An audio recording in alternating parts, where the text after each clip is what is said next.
They're playful, curious, and adorable. The black-footed penguins have arrived from the Fort Worth Zoo to their new home, Penguin Shores at the Cameron Park Zoo. The exhibit is one of the zoo's most ambitious endeavors. Penguin Shores was designed to be kind of multi-purpose. So we have our African penguin exhibit that is going to house our African penguins. We also have black-footed cat, and then we have a large central plaza. And the whole point of that was so we could host events, donor parties, weddings, birthday parties. Everybody that comes here wants to know, how did we come up with this style of exhibit? And it's complicated. Everything from the color of the rockwork to the temperature of the water to the surface that the penguins are actually walking on. All of those design intents make this an amazing place for penguins to live right here in Central Texas. So what we're trying to do anytime you build an exhibit is you're trying to create a space that is safe for the penguins, but at the same time you have to elicit some natural behaviors. So we want them to swim, we want them to forage, explore. At the same time, it has to be safe for staff and it has to be beautiful for public. So a lot of planning went into designing this space, and we made it a beautiful space where they can come inside, outside. One of the most dynamic ways to see them is, what we call flying through water. That underwater view is just priceless. We want to see those handprints on the glass, nose prints on the glass, because we know that people are getting up close and really taking advantage of the experience. We can always clean the glass later, but we want people to really experience it. Every bird is very unique, and we're already getting to know them very well. So you have your birds that are very curious. You have your birds that love the water. Some just love the land. Some love to explore all over. Some are climbers and like to get into trouble. They all have their own very unique personalities. And I would say the staff, they all kind of have their favorites of which ones they really get along with. So what does it take to care for 22 penguins?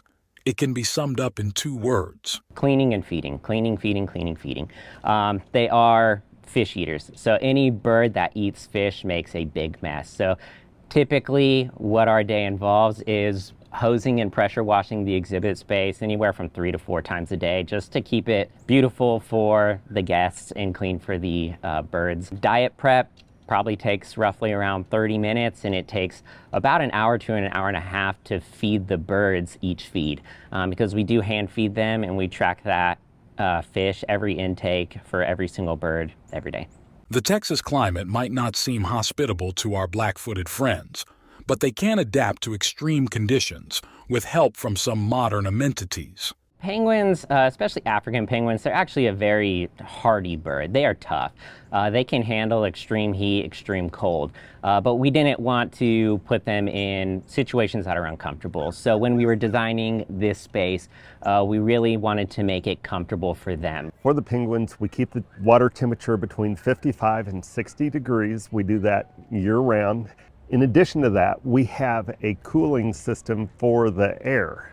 And if you're wondering how you do that, we do it with fog. Now, a lot of people see our fans and they say, oh, look at the misting fans. They're actually fog-producing fans, which have the ability of lowering the air temperature in the immediate area by about 15 degrees. Despite its natural resilience, the species is on the verge of extinction in the wild. If we can't make dramatic change, it's on track to go extinct in the wild around 2035. And that's just around the corner. They are really being hit from both land and sea in the wild. So they have a lot of overfishing. Their food items are diminishing, disappearing, as well as on land. A lot of their nesting sites have just been stripped. The guano has been stripped, so they don't have adequate places to nest, to stay out of the temps where it could be over 100 degrees, just baking them while they're trying to incubate an egg. We want to take an exhibit like this and create a connection between our visitors and the animal and get people to the point of asking the question, what can we do differently to help be part of the solution for saving a species like this in the wild? Part of conservation is reproduction, and the Cameron Park Zoo has a plan to bring baby waddlers into the world. We do plan on breeding penguins here at the Cameron Park Zoo, and we hope to get a good-sized colony here. Reproduction efforts depend on the recommendation of the Species Survival Plan, or the SSP. What that is it's basically a group that plays date doctor. They pretty much match up males and females to keep the genetic diversity. So hopefully next year a new plan comes out. They approve a lot of our birds to breed, or they approve additional birds to come here for breeding. And then we're ready to start incubating some eggs and getting some babies on the ground. But what if some penguins don't want to wait for the SSP and want to answer the call of nature now? The zoo has precautions in place. They have built-in nesting sites, and we actually have them blocked off. So if they have opportunity to nest and to breed, that is when it's going to click in their mind, okay, let's start breeding, let's produce eggs. If you don't give them nesting material or nesting sites, most of the time they're not going to breed.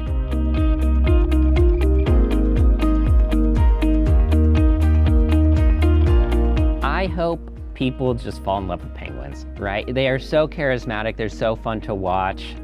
They're just such a unique animal, unique species. And I hope people fall in love with them, because when you love something, you want to take care of it. That's my main takeaway, is I just want to educate people. I want them to fall in love with the birds. That way, they're more likely to want to help out and protect these birds. Our current exit survey that we're doing, it's always penguins that people identify as their favorite part of their experience today. But we've got to take what we've learned here and apply it in different areas of the zoo to really increase that amount of empathy that we're creating, increase those connections between people and wildlife, so that we can really make a difference for the animals that we're trying to represent.